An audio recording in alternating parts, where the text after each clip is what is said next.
నమస్కారం సిసి న్యూస్కు స్వాగతం. నా పేరు రహీం. ముందుగా హెడ్లైన్స్. డొక్కా సీతమ్మ మధ్యాహ్న భోజన పథకాన్ని లాంఛనంగా ప్రారంభించిన ప్రతిపాటి విద్యా వినయేన శోభతే అన్న సూక్తిని ప్రతి విద్యార్థి నిరంతరం గుర్తు చేసుకోవాలని వ్యాఖ్య.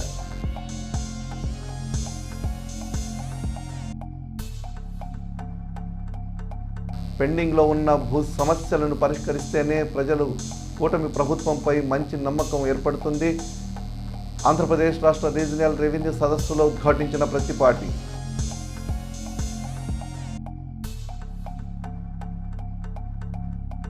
ఘనంగా జరిగిన భారత కమ్యూనిస్టు పార్టీ 100 సంవత్సరాల వార్షికోత్సవ వేడుకలు. పెద్ద ఎత్తున పాల్గొన్న పార్టీ శ్రేణులు.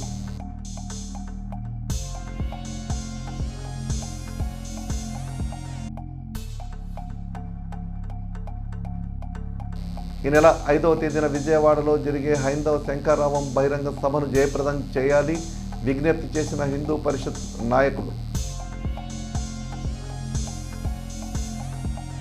విద్యార్థులే రాష్ట్ర భవిష్యత్ అని, వారు దేశానికి పట్టుకొమ్మలాంటి వారని, రోజురోజుకి కొత్త పుంతలు తొక్కుతున్న సాంకేతిక పరిజ్ఞానాన్ని వారు అందిపుచ్చుకునేలా సంకల్పంతోనే మంత్రి నారా లోకేష్ ఆ దిశగా ఆలోచన చేశారని మాజీ మంత్రి ప్రతిపాటి పుల్లారావు తెలిపారు.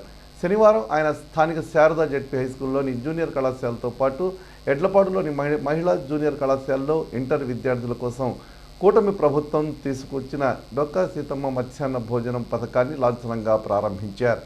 ఈ సందర్భంగా ఆయన మాట్లాడుతూ ఇంటర్ విద్యార్థులకు మధ్యాహ్న భోజనాన్ని ఏర్పాటు చేయడం ద్వారా యువ నాయకులు విద్యాశాఖ మంత్రి నారా లోకేష్ చరిత్ర సృష్టించారన్నారు. మంచి భోజనం ఉంటేనే విద్యార్థులు మంచిగా చదువుకుంటారని, వారి ఆలోచనలు ఎదుగుదలకు ఆకలి అడ్డంకి కారాదని భావించి లోకేష్ ఇంత గొప్ప నిర్ణయం తీసుకున్నారని మాజీ మంత్రి ప్రతిపాటి పుల్లారావు కొనియాడారు. మధ్యాహ్న భోజన పథకానికి ఎంతోమంది ఆకలి తీర్చిన డొక్కా సీతమ్మ పేరు పెట్టాలని ఉప ముఖ్యమంత్రి పవన్ కళ్యాణ్ సూచించడం, దాన్ని వెంటనే ముఖ్యమంత్రి చంద్రబాబు అమలు చేయడం జరిగిందన్నారు. ఈ విద్యా సంవత్సరంలో మిగిలిన కాలంలో ఇంటర్ విద్యార్థులకు మధ్యాహ్న భోజనం అందించడానికి 27.39 కోట్ల వరకు ఖర్చు అవుతుందని, వచ్చే విద్యా సంవత్సరం పూర్తి స్థాయిలో అమలు చేయడానికి 85.84 కోట్లు ఖర్చు అవుతుందని మాజీ మంత్రి చెప్పారు. నాణ్యమైన విద్యతో పాటు రుచి శుచి కలిగిన మంచి భోజనం ఇప్పుడే ఇంటర్ విద్యార్థులు మరింత మెరుగ్గా ఉన్నంత విద్యలో రాణిస్తారని పుల్లారావు అభిప్రాయపడ్డారు. ఈ కార్యక్రమంలో కూటమి నేతలు తోట రాజా రమేష్, షేక్ కరీముల్లా, కామినేని సాయిబాబు, ఎస్ఎస్ సుభాని, పఠాన్ సమద్ ఖాన్, మధుమాల రవి, పోపురి రామారావు, రాజేష్, ఎంఈఓ లక్ష్మి తదితరులు పాల్గొన్నారు.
శారదా ఉన్నత పాఠశాల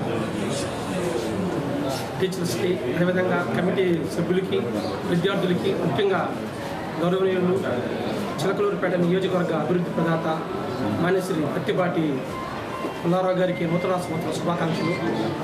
ఈరోజు ఒక మంచి శుభదినం. ఎందుకంటే రాష్ట్రానికి, పేదవారికి కడుపు నిండా అన్నం పెట్టిన డొక్కా సీతమ్మ గారి పేరు మీద ఈరోజు స్కూళ్ళలో పెట్టే మధ్యాహ్న భోజన పథకానికి గౌరవనీయులు రాష్ట్ర ఉప ముఖ్యమంత్రి వర్యులు శ్రీ కొణిదెల పవన్ కళ్యాణ్ గారి యొక్క సూచన మేరకు రాష్ట్ర ముఖ్యమంత్రి వర్యులు నారా చంద్రబాబు నాయుడు గారు ఈరోజు ఒక మంచి పథకానికి, మధ్యాహ్నం విద్యార్థులు పెట్టే భోజన పథకానికి డొక్కా సీతమ్మ గారి పేరు మీద ఆ స్కీములు ఏర్పాటు చేయటం, తద్వారా ఏదైతే బడుగు బలహీన వర్గం వారు, పేద తరగతి మధ్య కుటుంబ సభ్యుల యొక్క పిల్లలు ప్రభుత్వ పాఠశాలలో చదువుకునే క్రమంలో వారు బాగా చదువుకోవడానికి, అదేవిధంగా ఆరోగ్యంగా ఉన్నట్టుకు మంచి పౌష్టికాహారాన్ని ఈరోజు మనం ప్రభుత్వం చేపట్టడం జరుగుతుంది. మధ్యాహ్న భోజన పథకం ఇంటర్మీడియట్ ఫస్ట్ టైము రాష్ట్ర చరిత్రలో ఇంటర్మీడియట్ విద్యార్థులకి డొక్కా సీతమ్మ మధ్యాహ్న భోజన పథకాన్ని యువ నాయకులు నారా లోకేష్ బాబు గారు ఈరోజు ప్రారంభించి ఒక చరిత్ర సృష్టించారు. మంచి భోజనం ఉంటే మంచి క్వాలిటీ ఎడ్యుకేషన్ తీసుకొని మంచి భవిష్యత్తుకు బాటలు వేసేటువంటి దానికి అవకాశం ఉంటుందని స్టూడెంట్స్ అభిప్రాయాలు తీసుకొని లోకేష్ బాబు గారు ఈ నిర్ణయం తీసుకున్నారు. డొక్కా సీతమ్మ పేరుని ఉప ముఖ్యమంత్రి పవన్ కళ్యాణ్ గారు సలహా ఇచ్చారు, సజెషన్ ఇచ్చారు. ఎమ్మటే ప్రీతం ముఖ్యమంత్రి చంద్రబాబు నాయుడు గారు ఆమోదం తెలిపి ఈరోజు లోకేష్ బాబు గారు డొక్కా సీతమ్మ మధ్యాహ్న భోజన పథకం ఇంటర్మీడియట్ విద్యార్థులకి ప్రారంభించబడింది. 27 కోట్ల రూపాయలు ఇమీడియట్గా, 85 కోట్ల రూపాయలతో రాబోయే రోజుల్లో 87 కోట్లతోటి క్వాలిటీ భోజనం. ఈరోజు మంచి పొంగలి, స్వీట్ పొంగల్, మంచి రైసు, ఒక కర్రీ, సాంబారు, రాగి జావా, వైట్ రైస్, ఇన్ని రకాలైనటువంటి సంతృప్తికరంగా భోజనం ఎప్పుడైతే ఉంటుందో విద్యార్థులు కూడా చదువు మీద దృష్టి పెట్టేటువంటి దానికి అవకాశం ఉంటుంది. కాబట్టి క్వాలిటీ భోజనం అందించాలనేటువంటిది నారా లోకేష్ బాబు గారి యొక్క ఆశయం. ఎందుకంటే ఈ రాష్ట్రానికి భవిష్యత్తే స్టూడెంట్స్. విద్యార్థులకు ఎప్పుడైతే బాగా మెరిట్గా తయారు చేయగలుగుతామో స్టూడెంట్స్ని, దేశానికి ఒక భవిష్యత్తు దిశ చూపెట్టేది వారు. ఈ దేశానికి పట్టుకొమ్మలే స్టూడెంట్స్ ఈనాడు. ఎందుకంటే రోజు రోజుకి టెక్నాలజీ పెరుగుతూ ఉంది. రోజు రోజుకి చిన్న పిల్లలకు కూడా గతంలో 10 ఏళ్లకు వచ్చిన ఎక్స్పీరియన్స్ ఈరోజు 3 ఏళ్ల పిల్లలకు కూడా వస్తూ ఉంది. అది మారుతున్నటువంటి వాతావరణం అనుకోవాలన్నా, మారుతున్న టెక్నాలజీ అనుకోవాలన్నా, షార్ప్నెస్ ఈరోజు వస్తూ ఉంది. టెక్నాలజీని ఎంత ఉపయోగించుకుంటే అంత వేగంగా ఈ దేశంలో అత్యున్నత స్థానానికి ఎదిగేటువంటి అవకాశం ఉంది. శారదా హై స్కూల్ ఈరోజు బ్రహ్మాండమైనటువంటి హై స్కూల్, హైయెస్ట్ స్ట్రెంగ్త్ ఉన్నటువంటి హై స్కూల్. ఈరోజు సుమారు 1000కి పైబడి ఉన్నారు. అత్యధిక స్ట్రెంగ్త్ ఉన్నటువంటిది పేద, మధ్య, దిగువ తరగతి కుటుంబాల నుంచి ఉన్నటువంటి విద్యార్థులు ఈ యొక్క శారదా హై స్కూల్ ఒక ప్రతిష్టాత్మకమైనటువంటి హై స్కూల్ చిలకలూరుపేట నియోజకవర్గంలో, జిల్లాలో కూడా అత్యధిక స్ట్రెంగ్త్ ఉన్నటువంటి పాఠశాలల్లో ఒకటి. కాబట్టి దీనికి ఎటువంటి మౌలిక సదుపాయాలు కావాల్సి ఉన్నా ఏ లోటు లేకుండా ఎప్పటికప్పుడు ప్రభుత్వం నుంచి ఇక్కడికి లోటుపాటు లేకుండా కూడా చేయటం జరుగుతూ ఉంది. కాబట్టి మంచి హెడ్ మాస్టరు, మంచి ఎంఈఓ, ఇక్కడ టీచర్స్ కూడా కొరత లేదు, మంచి స్ట్రెంగ్త్ ఉంది. కాబట్టి అన్ని సబ్జెక్టులకి షార్ట్ ఫాల్ లేకుండా అన్ని రకాలుగా, ఎందుకంటే యువ నాయకులు లోకేష్ బాబు గారి ఆధ్వర్యంలో ఈ పోర్ట్ఫోలియో ఉండటం ఈ రాష్ట్రంలో ఉన్నటువంటి విద్యార్థుల యొక్క అదృష్టం. ఆ విధంగా క్వాలిటీ ఎడ్యుకేషన్ అందించి మంచి భవిష్యత్తును అందించాలనేటువంటిది నారా లోకేష్ బాబు గారి యొక్క కళ. రెండవది, తెలుగులో ప్రభుత్వ కార్యక్రమాలన్నిటికీ తెలుగులోనే పంపిస్తున్నారు. గతంలో ఇంగ్లీష్లో ఉండేది.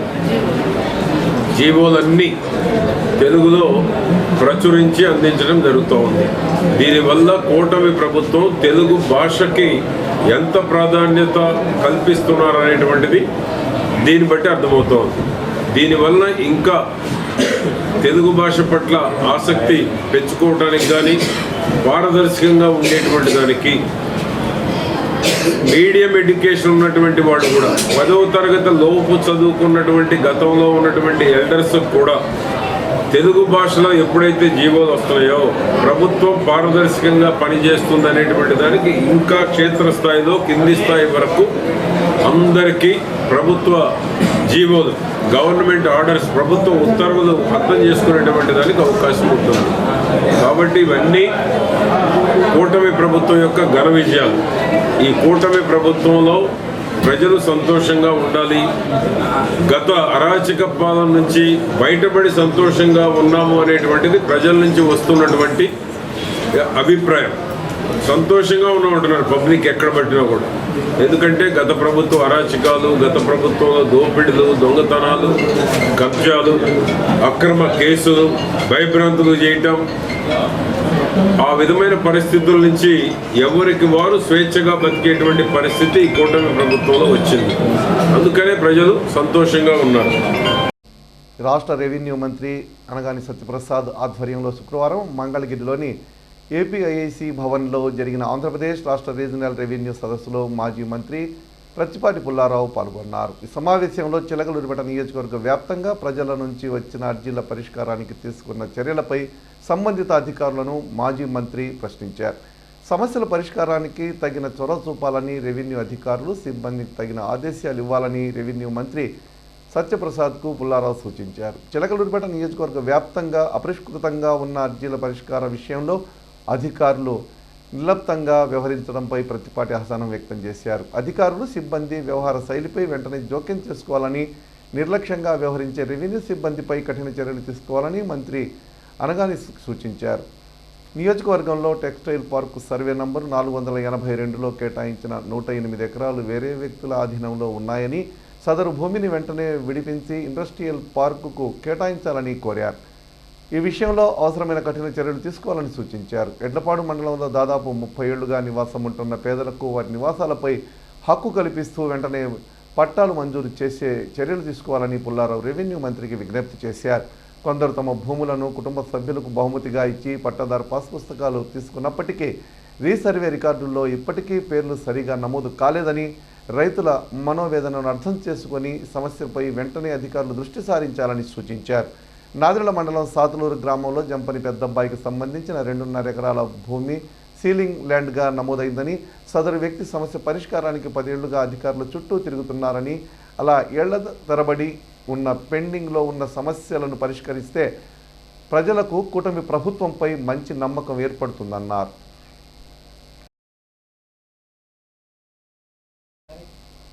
చిలకలూరిపేట పట్టణంలోని ఎన్ఆర్టీ సెంటర్ నందు గల స్వాతి డిజిటల్స్ నందు నూతనంగా ఏర్పాటు చేసిన ఫ్లెక్సీ ప్రింటింగ్ యూనిట్ను మాజీ మంత్రి, నియోజకవర్గ శాసనసభ్యులు ప్రత్తిపాటి పుల్లారావు ప్రారంభించారు. ఈ కార్యక్రమంలో జనసేన పార్టీ నియోజకవర్గ కన్వీనర్ తోట రాజా రమేష్, పార్టీ నాయకులు సమద్ ఖాన్, కరీముల్లా, మద్దుమాల రవి తదితరులు పాల్గొన్నారు.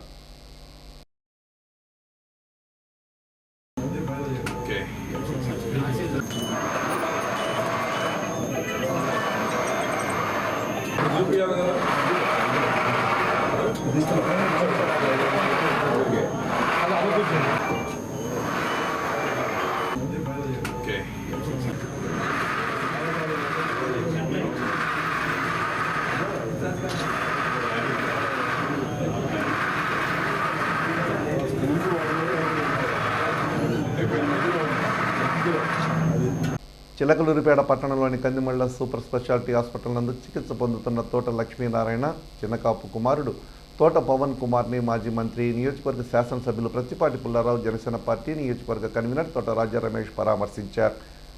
ఈ సందర్భంగా వారు పవన్ కుమార్ ఆరోగ్య పరిస్థితిపై వైద్యులను ఆరా తీశారు. అలాగే బాధిత కుటుంబానికి అండగా ఉంటామని, వైద్య ఖర్చుల నిమిత్తమైన ప్రతి రూపాయిని సీఎం రిలీఫ్ ఫండ్ ద్వారా అందించే విధంగా చర్యలు తీసుకుంటామని ప్రత్తిపాటి హామీ ఇచ్చారు.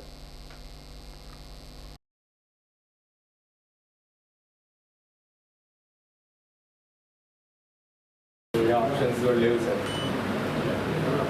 ట్రాన్స్ప్లాంట్ ఆప్షన్ లేదు సార్. 2 సార్లు ట్రైన్లో ఫీల్ అయ్యింది. ఎందుకంటే మనం ఇప్పుడు తర్వాత సీఎం ఆరోగ్యంగా పాపం ఉంటాడు. 40 చిన్న వయసు.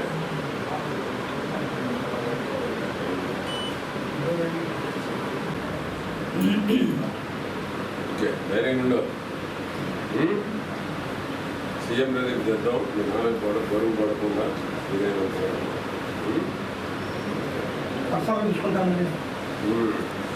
నాదెళ్ల మండలం తూబాడు గ్రామానికి చెందిన తెలుగుదేశం పార్టీ క్లస్టర్ ఇన్ఛార్జ్ కటకం జానారెడ్డి బాబాయి, కటకం బుల్లిమరెడ్డి మృతి చెందగా ఆయన పార్థివ దేహాన్ని మాజీ మంత్రి చిలకలూరిపేట నియోజకవర్గ శాసనసభ్యులు ప్రత్తిపాటి పుల్లారావు సందర్శించి నివాళులు అర్పించారు.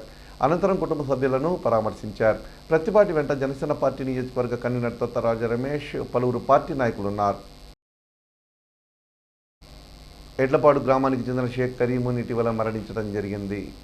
ఈ విషయం పార్టీ శ్రేణుల ద్వారా తెలుసుకున్న మాజీ మంత్రి చిలకలూరిపేట నియోజకవర్గ శాసనసభ్యులు ప్రత్తిపాటి పుల్లారావు, జనసేన పార్టీ నియోజకవర్గ కన్వీనర్ తొట్ట రాజా రమేష్ శనివారం జరిగిన పెదగర్మ కార్యక్రమానికి హాజరై కరీమున్ చిత్రపటానికి పూలమాలలు వేసి ఘనంగా నివాళులు అర్పించారు. అనంతరం వారి కుటుంబ సభ్యులను పరామర్శించారు.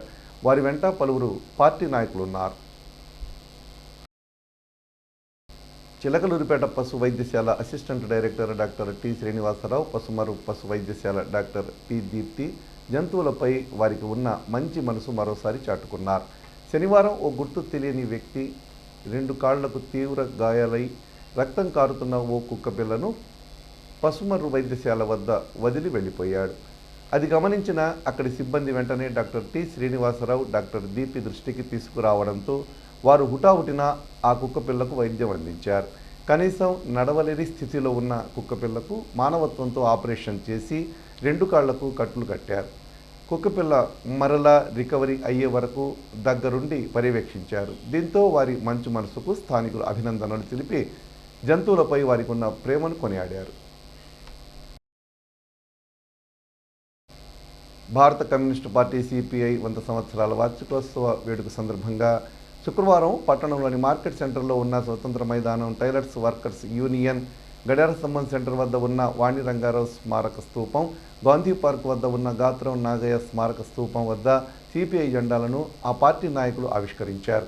అనంతరం నాదిళ్ల మండలం గణపవరం గ్రామ సిపిఐ శాఖ ఆధ్వర్యంలో అమరవీరులు కామ్రేడ్ గాత్రం నాగయ్య, కామ్రేడ్ వీరగంధం ఆంజనేయులు, కామ్రేడ్ మారెడ్డి వెంకటరెడ్డి గార్ల స్మారక స్తూపం వద్ద వంతా భగత్ సింగ్ అధ్యక్షతన జరిగిన సభలో వీరగంధం ఆంజనేయులు కుమార్తె కామ్రేడ్ నాగళ్ల సామ్రాజ్యం సిపిఐ జెండాను ఆవిష్కరించారు.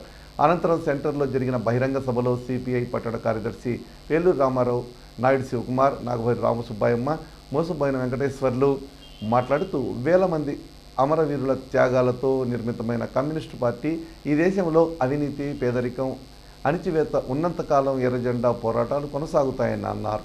కార్యక్రమంలో నాదిళ్ల గ్రామ సిపిఐ నాయకులు గాత్రం భగత్ సింగ్, గాత్రం వీరయ్య, గాత్రం స్టాలిన్, గాత్రం నాగయ్య, ముప్పాళ్ల అమరేశ్వరరావు, ఆరాధ్యుల రామకృష్ణ, ప్రజానాట్య మండలి బొంత నాగేశ్వరరావు, బొంత రాజారావు, బొంత శేషయ్య, బొంత చిట్టి, తోట నరసమ్మ, షేక్ ఖాదర్బీ, కార్యకర్తలు, సిపిఐ సీనియర్ నాయకులు తదితరులు పాల్గొన్నారు.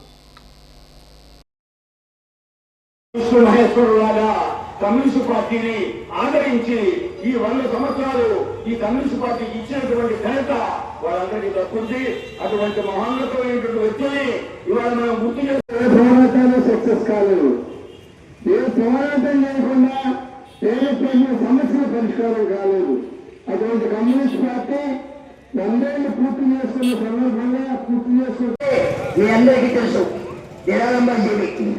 ఆయన వస్తేనే కమ్యూనిస్ట్ మీద ఉండాలనే భావనగా కలిగించడుగా లాచి చొక్క ఇంకా అందుకని మనం ఇస్తున్నారు.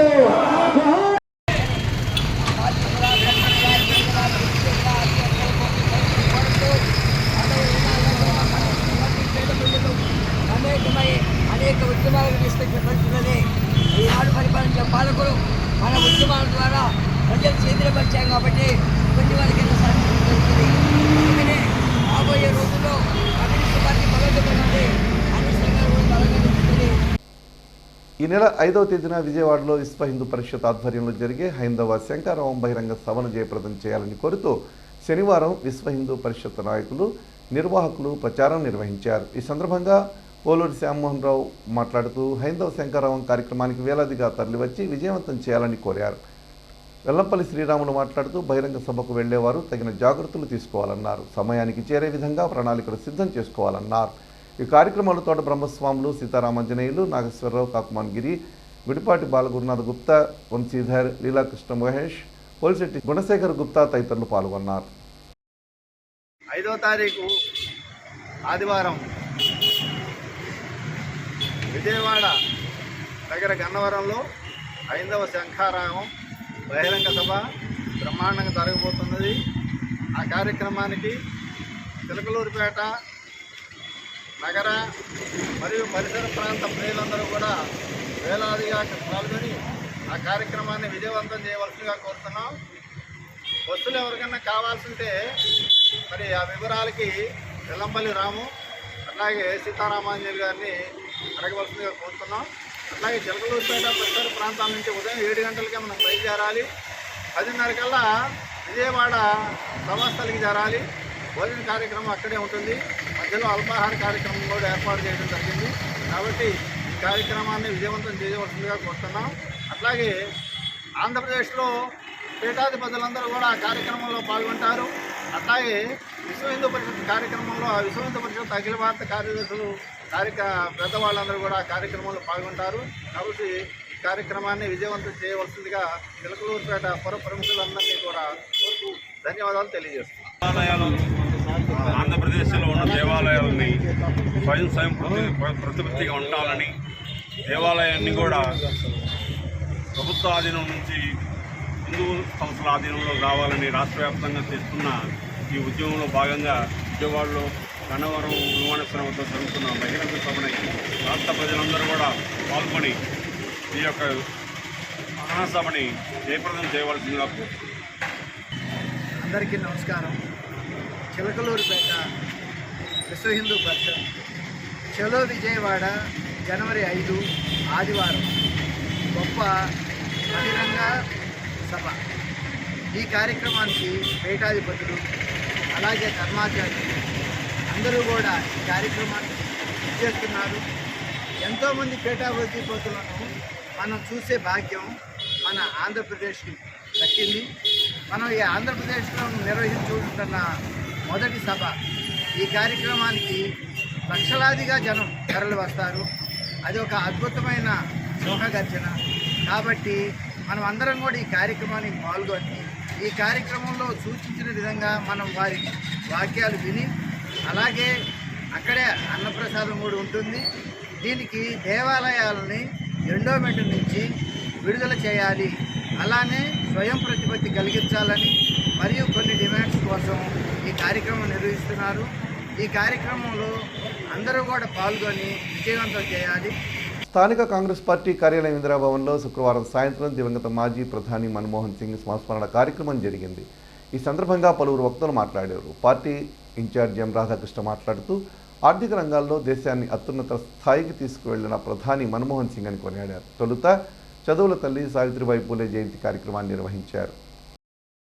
సీసీ న్యూస్ ఇంతటితో సమాప్తం. తిరిగి మరో బులెటిన్లో మళ్ళీ కలుద్దాం. అంతవరకు సెలవు. నమస్కారం.